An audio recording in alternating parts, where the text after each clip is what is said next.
What is up, wrestling fans? Welcome to episode number 391 of the Hot Tags of the Smark Out Moment Smack Talk podcast. I am your host, as always, Tony Mango, and joining me, as always, is Robert D. Felice.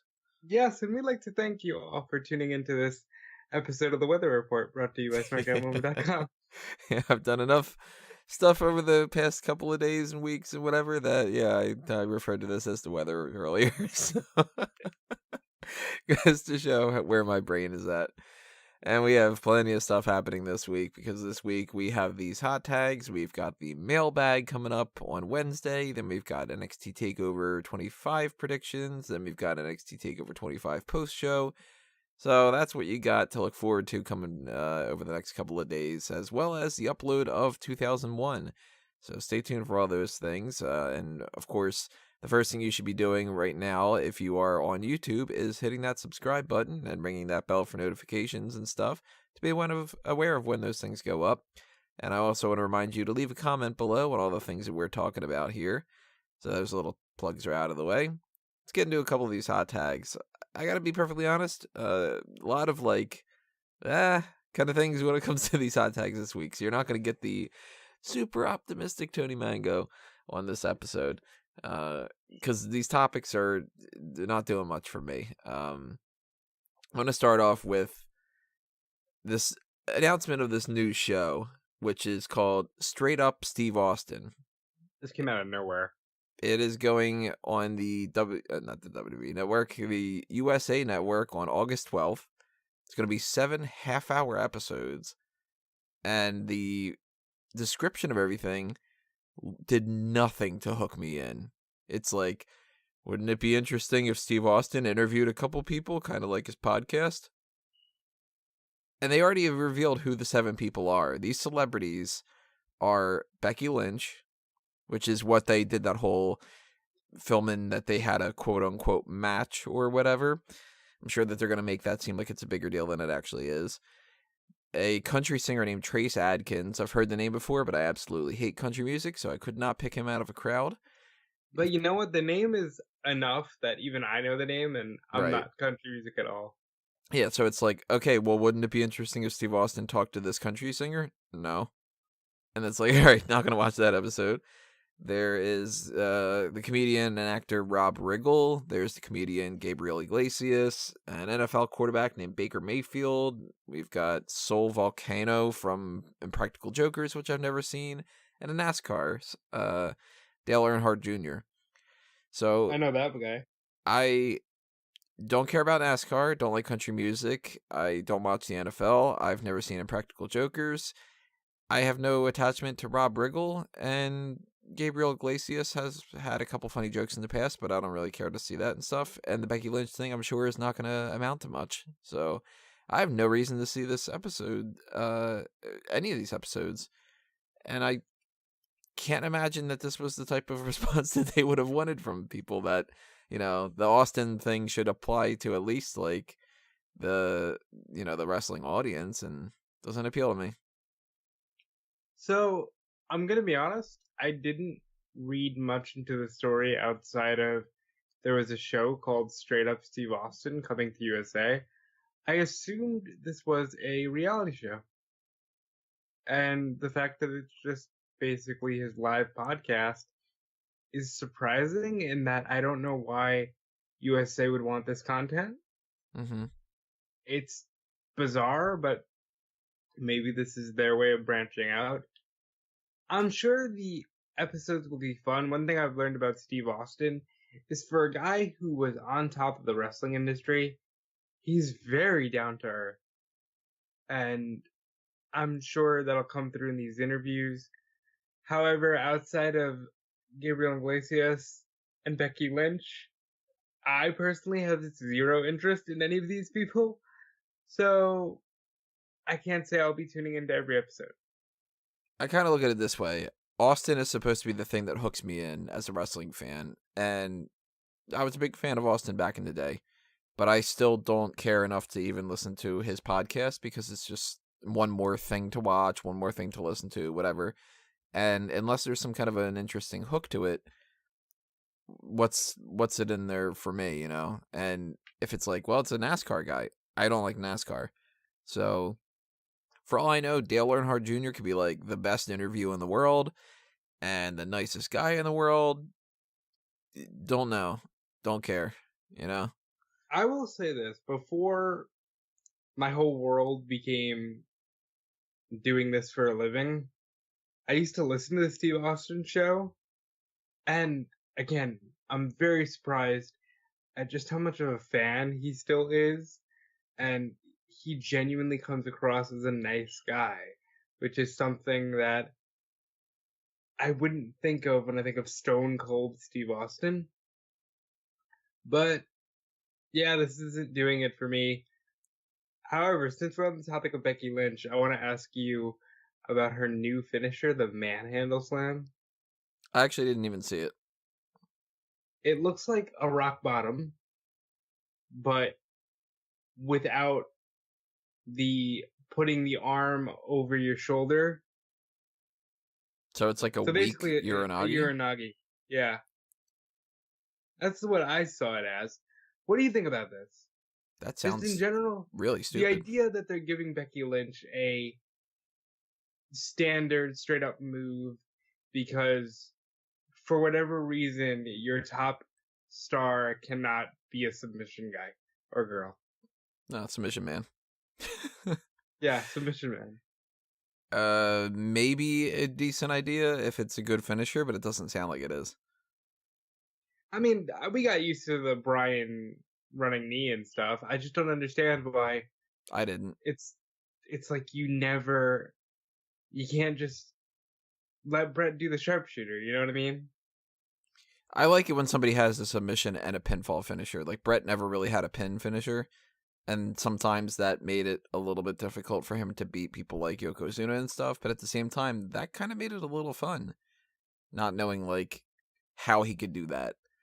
And I also feel like Brett was very good at just rolling people up. He would out-wrestle people. Oh, you want to talk about rolling people up? I'm fucking sick and tired already of this 24/7 championship being only people run around and try to roll somebody up. We had 3 episodes now, and that is it. Yeah. In that sense, the hardcore element would be nice, because at least you could bring, like, trash cans, like, hit somebody over the head. Something to it other than just, like, this is going to be the championship of whoever can do a roll-up and get a 3 count. And then people running around backstage. It's not going to do anything. Then again, this whole episode of Monday Night Raw is not going to do anything. We've had a week to digest. What are you feeling about the title and the title design and things like that? I went out of my way to take the whole green element and undo it in Photoshop. I made a black strap version of it. I posted it on the Mega Maniacs if anybody's interested. Looks really good in black, guys. It looks a lot better, doesn't it? Yeah. But I also found somebody else's design on, it was like Reddit or something like that. Yeah, and somebody else had this idea that was like make it look a little bit more like a clock with like the actual like I don't know what they call it, like the little notches that are on the outside of it to make it actually look like a face of a clock, and make it like the 24/7, have it like in white or silver, like the WWE logo and all that, and I think that looked good. There's no way I would ever like a belt that's gold with green. I think gold and green is a terrible combination, unless you're doing like the Money in the Bank thing, where it's supposed to be like, gold and cash and whatever. No design should be gold and green. It just looks disgusting. And I think that this is a horrible championship. A decent idea, but a horrible championship and horrible execution. That's fair. And I'm not surprised with this episode of Monday Night Raw how things can be kind of summed up as horrible in a lot of ways, but this isn't a Monday Night Raw review, so I'm not going to break down that. If you want to know my opinions, check out the Battle of the Brands that's going to be coming up tomorrow night. You know what better be a hit on that Battle of the Brands? But Brock Lesnar's Money in the Bank boombox. Nope. Ah. It went from, hey, this is great, to, all right, I hate it again. Did they overdo it in one night? Yep. Ah. Already. So yeah, this straight up Steve Austin thing, not doing anything for me. unfortunately, if we're talking about other shows that are related into the WWE family, we had 3 other things. These were on the WWE network over the past few days. We had WWE Untold, the failed relaunch of WCW, the WWE Performance Center Combine, and tonight we had the latest episode of Ride Along, which was called Delicious Detour, and had Lana and Rusev in one car, Sonya Deville and Mandy Rose in another one. Out of these 3, what did you check out? I checked out the full Untold, about 5 minutes of the Combine, and I did not bother to look at Right Along. So, the Performance Center Combine, I had it on in the background while I was working on stuff, and for something that was about 5 hours long, I might have checked out the equivalent of an hour. Kind of like just had it on in the background, because it's not something you have to actively watch, and it's... for anybody who doesn't know like what the presentation was and everything, it was essentially, here's a bunch of people from the NXT crew, like the Performance Center recruits. We're going to have a couple athletic competitions between them. They're going to do like a vertical jump. They're going to do a broad jump, have an in-ring agility test, which was essentially like get up from laying down on your back and then run the ropes a little bit. They did like this, like some weight training kind of things and stuff like that. So if you're a part of the athletic side and you really are interested in seeing like weight training and everything, that's something for you. I personally do not care about that kind of stuff. So for me, this was not even really good background material. Interesting enough that I appreciate that they did it, but I couldn't watch 5 hours of this. Even if I had the time, I couldn't do it. So I was unaware that there was a Combine until I think Friday. And then I went to watch it today after recording 2001, and I saw the 5-hour time length, and I just said, okay, I can't. I'm just not going to devote 5 hours, even as background noise, because you can't put this on in the background. If you're going to watch it, you need to watch them be athletic and physical, and I couldn't do that for 5 hours. So ultimately I skipped it, but I will say I like it. I like it in concept. It's unique enough that, yeah, more of that on the network. Yeah, because this is the type of thing that it doesn't appeal to me or to you, but that doesn't mean it doesn't appeal to a bunch of other people. And there's certainly that type of audience that is in the pro wrestling side of things that's into the sports element of it. And this appeals to the sports people. So just because it's not my thing doesn't mean that it's not a good idea. And I know that that gets lost in translation a lot of the times with certain people. Like, you know, if you love musicals, you want every movie to be a musical, and you might be like, you know, why do people like these horror movies or whatever? And it's like, well, because some people don't like musicals. I don't fucking like musicals. And if every movie was a musical, wouldn't be watching the movies, you know? And if every show on the WWE network was about the story element thing, the sports people wouldn't get into it. If everything was sports related like this, I wouldn't get into it. There's that, you gotta kind of appeal to wide markets, and I like that they did this. Apparently this was the 3rd one that they had done, and the previous ones that they just kind of recorded some of the information on like their phones and stuff. So that's cool that they kind of had like an actual production behind it, and it was kind of neat to see people out of character. So it's like Shayna Baszler's like cheering on Bianca Belair, and oddly enough, it got to show some of the people that you don't really get to see, like them making a big deal over Dan Matha or Reina Gonzalez being somebody who is really good at like the rowing thing and stuff. And it was just like, you know what? Hey, maybe that's what they see in these people that we kind of go, well, they didn't release that person yet and stuff. So I like that element of it, but I can't watch 5 hours of people doing like, let's see if they can sprint faster. It's just, you know, not for me. Yeah, and I have to admit, the one thing I did see was them going crazy for Meta. And I was like, oh yeah, he's still there. Because That all he was made my was reaction. one appearance. That was it. He got his ass whooped by Samoa Joe, and that's all he's done so far. But I like it. It's just not for me. But I'm big enough to admit that those things can coexist. Yeah. Now, the Untold WCW relaunch thing, I like that the best out of these three, but I honestly wasn't a big fan of that either. Why? I felt like they didn't give any real information that I hadn't already heard before. Okay, that I will grant you, and that is a bit of a problem to me with this Untold series, because I like the ECW one as well, but again, I know all this information already. Mm-hmm. I will say there were some things I didn't know, like, well, I only know because of doing the stuff with Callum, but like I didn't know that WCW was really going to go on to Wednesday nights, and they were going to be home based out of the Hard Rock. Stuff like that is interesting to me. It was more interesting than the Combine thing. And it was cheap. Not cheaper. It was easier to follow, too, because it was only like 18 minutes long or something like that. So that one I would actually recommend if you aren't too familiar with the WCW side of things. If you've watched the Monday Night Wars and you've watched plenty of the other documentaries and stuff, you're not going to really get like, this is some big surprise thing that actually the only thing that I found really interesting, they kind of killed themselves with it, which was Borash saying, or wait, no, it wasn't Borash, was it? It was it Borash? I don't know, whoever it was. Somebody was saying that somebody was talking backstage about the idea of jumping Shane McMahon just because it was like, oh, it's the last thing, what are they going to do? Like that kind of thing. But they didn't say who it was. Borash. And it's like, well, if you didn't say who it was, then that's the most interesting part of it. And my guess is it was Jeff. Jeff Jarrett. Yeah. That's great if that is.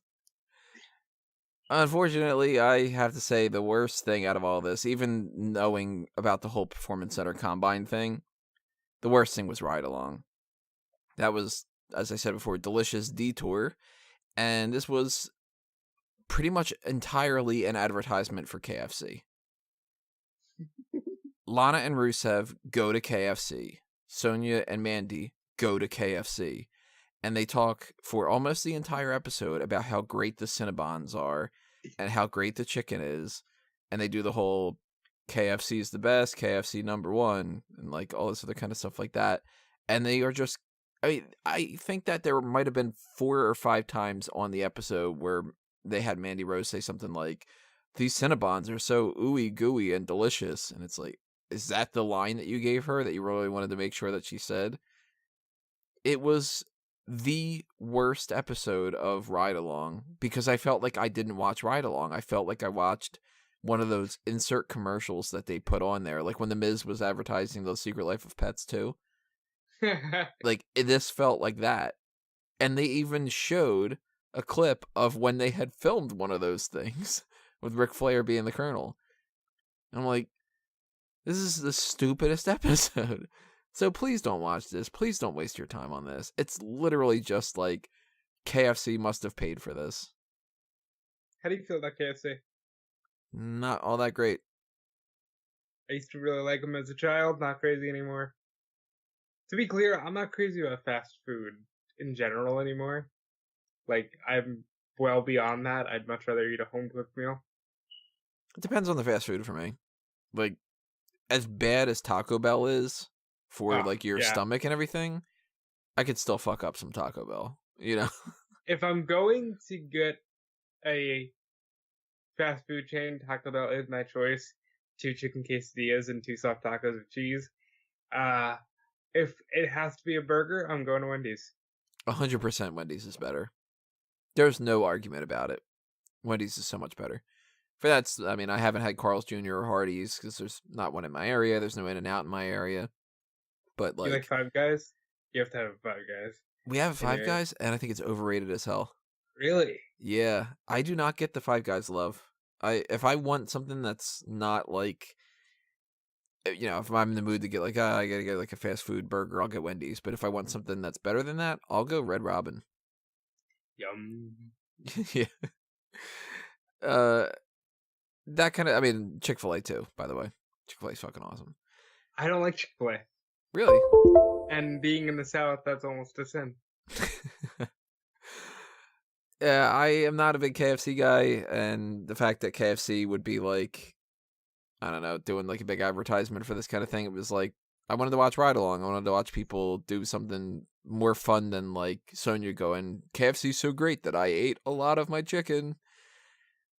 All right, fix your mac and cheese. It's not good. Like, Do you ever see Mandy and Sonya's donut escapades when they're on the road? that's part of like what they looped into this. The Mandy's, that thing. Yeah, that's a lot more genuine and actually funny because you can see them genuinely like, oh my god, these donuts are so good. Like I like donuts. Donuts So are yeah, great. donuts are fantastic. On that topic, though, not a big fan of Dunkin' Donuts. Really? They taste so fake to me. I used to love them, and now I feel like we have this like local place called Hole in One, and I need to get the donuts from there because they're like perfect. Oh, I've got this Amish market around me, about like 20 minutes away from me or so, and those donuts are so fucking sinful. Like, I mean, I had talked up a big game about them to Caroline, and I was like, when she first came to my area, I was like, you got to try these fucking donuts. And she's like, I do. I've heard so much about it. And I got her one that was a chocolate covered one with M&Ms on it, and she's like, this is the best fucking donut. Like, Ooh. yeah, they get these peanut butter filled ones, so good. Anyway. Well, there you go. There's your 5 minutes of snack talk. Yeah, there's your snack talk and preference. Not preference. My God, my brain's all over the place today. I'm literally at Walmart earlier, and I thought that I saw a desk that was $2 because I read the sign wrong, and I'm like, I gotta fucking pick that up if it's $2. Like, this is one of those days. Yeah, mailbag is coming up. Like, so we might get into some of this stuff on Wednesday. I don't know. Let's talk about Sasha Banks got a tattoo. And Sure it's did. on her lip. The And it says inside of it. protect. Sure does. I hate I don't know how to feel tattoos. about this. I hate tattoos. I hate every single tattoo I've ever seen. I don't think any tattoo ever makes anybody look better. And at the same time, I really hate when people go with like extreme tattoos. I feel like it's kind of just like attention seeking and everything, or like replacing some other part of your life that you feel like you need to kind of do some kind of a change or something. You know how like some people get like a really weird haircut because they feel like their life is spiraling out or whatever. Yeah. I'm gonna play a little psychologist here, but I got a feeling that maybe this has something to do with the whole frustration at WWE, or maybe because it is protect and it is on her lips and the inside of her mouth. Maybe she's got this like really close dentist friend of hers, and she's just like, I really want to advertise that you got to take care of your teeth. As a gingham? Maybe it's that. Maybe it's Kane. He's just sort of like, you got to protect those teeth, and she's like, I need a constant reminder. I don't know.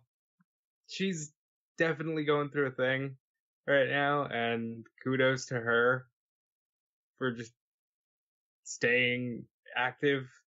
She watched Double or Nothing. She had a good time. Yeah. Speaking of Double or Nothing, you want to talk about AEW hiring Dean Malenko? I thought that was about like last week or so. No, that just happened, I think, the day before the show. Really? It feels like it was like 2 weeks ago or so to me. Yeah. Am I like time traveling here or something? Yeah, I think you are. Huh. Well, figured that would happen. He left WWE. So it was like, all right, you're going to AEW. I'm surprised they didn't sign Arn Anderson. Maybe they have, and they just can't announce it yet. I like Malenko. I always liked Malenko. He's one of those guys. He is one of those guys. He's one of those guys. Hey, guy, you're one of them. But as far as AEW and that kind of related content, you had a chance to check out some stuff from Starrcast. What'd you think? Yep. So Starrcast is a good time. I mostly checked out the Thursday night stuff because I wasn't working, and I got a chance to check out An Evening with Cody and the Bucks. And this is the one I'm going to harp on because I think you get some juicy hot tags here. Cody Rhodes and the Young Bucks, they're telling the story of All Elite Wrestling, You get a lot of interesting details, like Matt Jackson started talking to Tony Khan well before All In. They were in contact, and how like everybody was kind of skeptical about it. And then Cody finally said he signed on after Tony took him to that Jaguars game where the picture came out of him being in the owner's box, and that actually Matt Jackson was furious that Cody was so open about it and that leaked out onto the internet. And he said, you know, he liked the way Tony ran the Jaguars. Nick Jackson praised Tony for being he's not a money mark. He genuinely loves wrestling. And then you get this weird shit of like Cody Rhodes just going off and taking shots on WWE. Like he randomly, they're talking about Kylie Ray, who was the Bailey S. AEW Bailey, yeah. And Cody's just like, but I love her. She's so genuine. She's not phony, wacky waving tube men trying to be nice. And it was just like, the crowd goes, ooh. And yeah, it's interesting because he's clearly taking a shot at Bailey, but it more so made me go, huh, what's the story there? Because I can't imagine Bailey being a bitch. Like, you know, like that intrigues me. The idea that Bailey might have been a bitch to Cody Rhodes. Like backstage one day, they're at catering and she eats like the last chocolate chip cookie, and he's just kind of like, You bitch. Like, I got a fucking grudge now forever. Yeah, that's kind of strange. I wouldn't imagine her doing that, but maybe that's just buying too much into the character. Maybe she's not actually like that or something. Yeah, that's what interests me though. Like Bailey, for whatever reason, almost like the Undertaker or Kane, I can't imagine them out of character. Like I can't imagine Bailey just being a mean-spirited person. And then there was this whole thing of the 24/7 title, and Cody's like, listen, we all love Mick Foley, right? That belt looks ugly as shit. And this is the worst looking thing I've ever seen. And my God, they put no effort into it. What's it called? The 24/7 title. What do we put on it? 24/7. All right, that's the amount of effort that they put into it. And it's the stupidest thing ever. And Nick Jackson chimes in. He's like, yeah, our belts are going to look good, by the way. And Matt Jackson is trying to steer them away from this. And Cody keeps going back. He's like, by the way, is Randy still working there? What's the deal with Randy? Can we get Randy yet? and then, like, Matt's really trying, and Nick just goes, who cares? We don't work for them. We can say whatever we want. And just a lot of really bizarre shots taken at WWE. Outside of that event, there was the Sting retrospective where he like talks about the Undertaker match. Sting in the Thing. Sting in the Thing. Says the same thing that he says in pretty much every interview where they say, if you could come back and have one more match, what would it be? And he says, well, I always wanted to have that Undertaker thing, but it didn't work out. Well, this time he was like, I don't think it's going to happen. Actually, I don't even know if he wants the match. Like, I've spoken to him, but I've never spoken to him about having the match. You know, and he talked about Vader, and he said he's not bitter about his WWE career, and he called Seth Rollins one of the best that's ever done it. Bret Hart got his own retrospective, and him being Bret Hart, he crapped on a bunch of things. You know, he talked about not really wanting to put Tom McGee over in 1986 because he felt weird putting over a job guy, and you know, like he doesn't really like the match. He could care less about watching it. And he's very Bret Hart. And then I think the only other interesting note from Starrcast would be Jerry Lawler and Jim Ross did a Q&A together, and JR was very blunt about, yeah, when his contract is done, him being Jerry, I'm going to recruit his ass so hard. Like, I could see that being the case. I think Lawler's at this point in his life and in his career where he's like, Look, I'm in the WWE Hall of Fame. I'm never really going to do anything like super crazy again with WWE. Let me just have some fun. Do you think that makes them too, like, my biggest criticism of Double or Nothing was the fact that I felt like the company had an identity crisis. Yeah.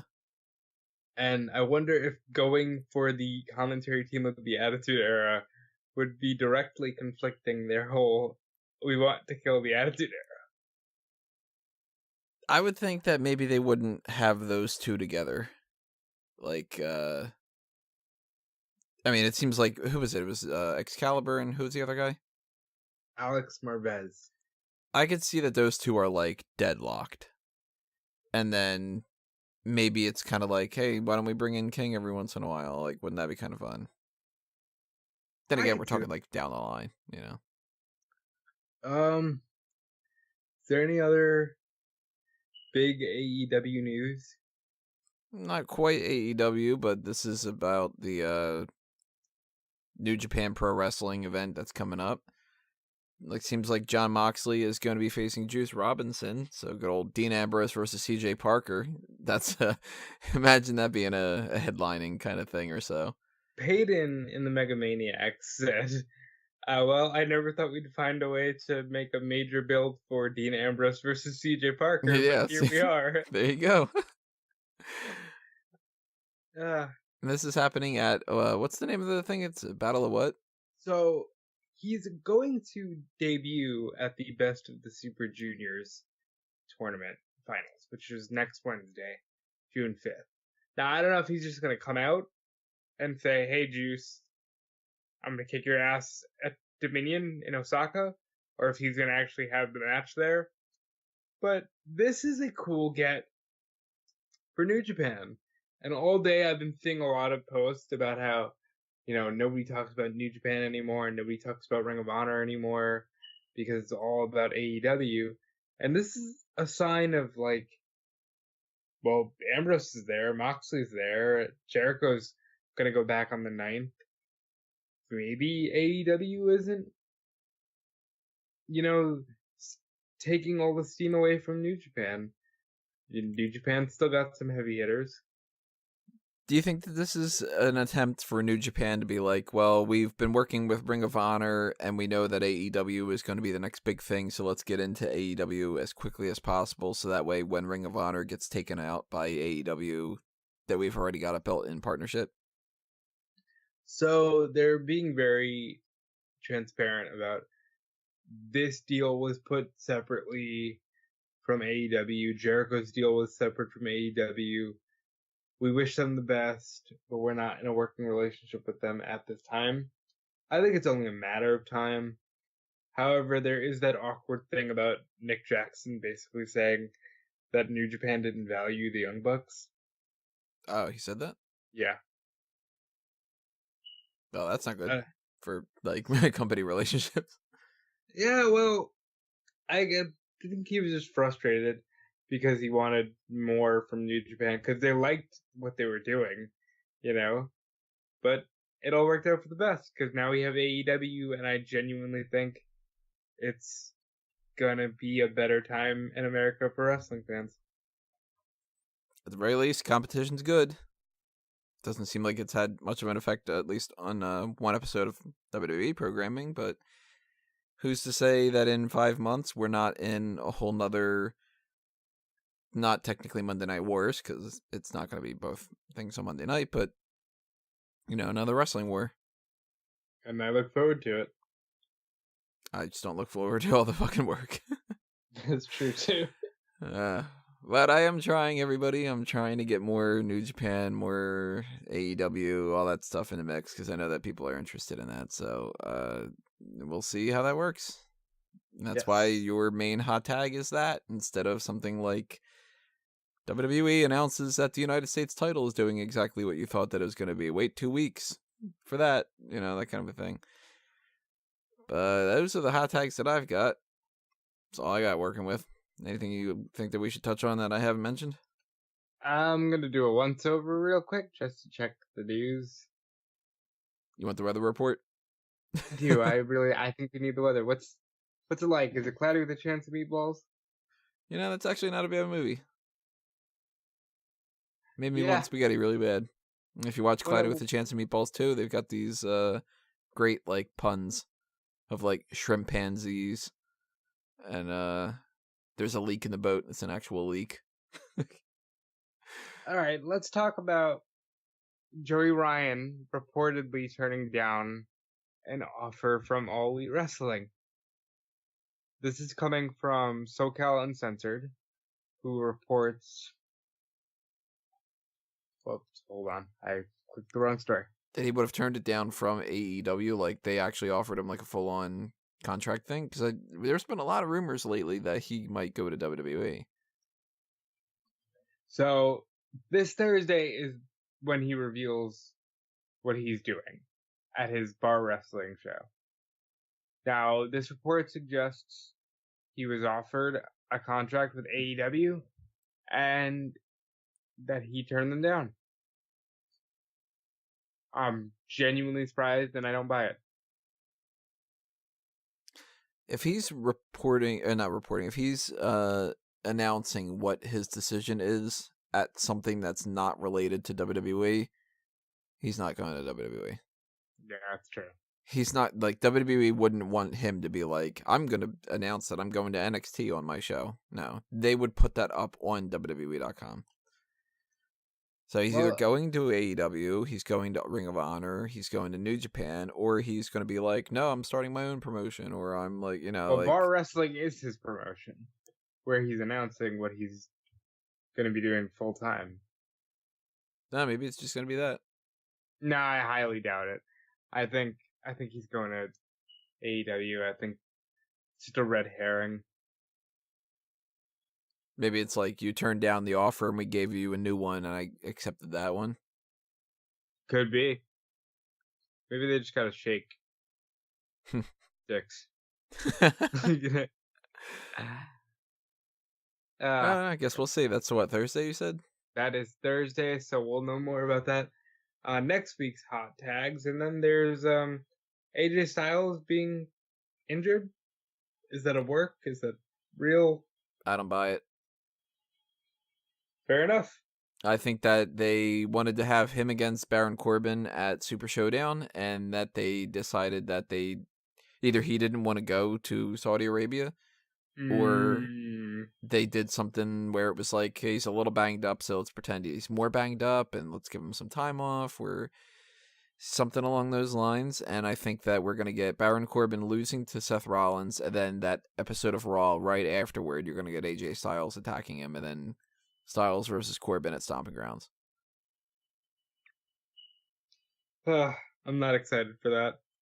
But I hope you've been excited for this hot edition of the Hot Tag.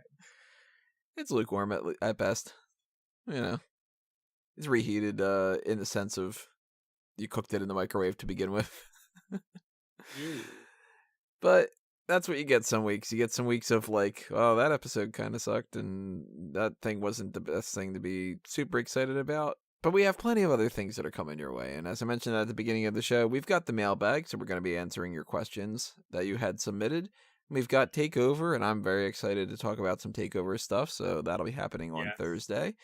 I'm excited to see TakeOver, so the post-show for that one, that'll be really good as well. And then we jump right into Saudi Arabia. Then we get into that, and then we've got, like, potentially a blank week after that. So that would be fun to actually do something other than pay-per-view predictions. And then we got Stomping Ground, so there's more pay-per-view predictions. So I'm gonna call play the game. We need to play the game on the blank week. I think we might, just to, like... We need to break this shit up. just for the sake of not doing the same thing. No list-related thing, no, like... You know, no superstar scores, no top rope list or something like that. Like, just bullshit. Might be one of those weeks. I don't know. We'll see. But if you have any suggestions about that kind of stuff or any mailbag questions, submit those as soon as you possibly can. Make sure that you are following us on Facebook and Twitter at SmarkOutMoment, hitting up that Patreon at patreon.com/SmarkOutMoment, I think. I don't think it's like users or anything like that, but you just do a search, you'll find it. There's also a Patreon for Fanboys Anonymous if you want to see more content like that. Thankfully, I was able to actually get up a couple things over the past few days. I watched Aladdin and Brightburn. So I watched, I just said I watched those. That's how my brain's working. I reviewed those and put up those review points, and I actually had Caroline on them. So, she did the Brightburn one, but Yeah, I checked out the Brightburn one. those are things to check out there. And I also just earlier today, I was like, fuck it, I'm going to write something up about Big Bang Theory. So a little quick editorial about that. I got plenty of other things that I want to do if I would ever find the fucking time to do it. Still have those Pokemon things that I wanted to work on. Still have those things about Avengers that I still haven't been able to finish. But that stuff is all on the fanboysanonymous.com website. So if you want to see more things that are on there, go to that site, follow the Facebook, follow the Twitter, subscribe to the YouTube channel. Do the same thing for all the different podcast-related things that are outside of YouTube for both Fanboys and Smark Out Moment on Google Play and on Spotify and Stitcher and iTunes. Leave us reviews on there. It actually helps quite a bit. So if you haven't done that yet, just go on iTunes, give us a review, give us a 5-star or something like that, you know. And if you want to check out the merchandise side of things, TeePublic and Redbubble are where you can find those. You can find them for Fanboys, for Smark Out Moment, and a Mango Tees. I think that's about all the plugs I want to do outside of e-wrestling news and Bleacher Report.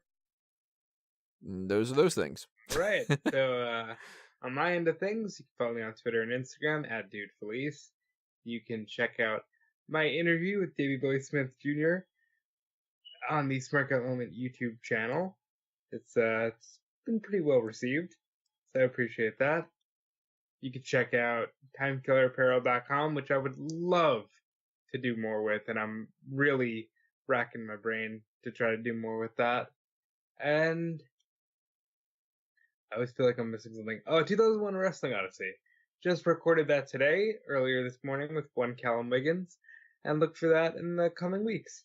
So thank you for tuning into this and everything we do, and we hope you're not sick of our voices yet.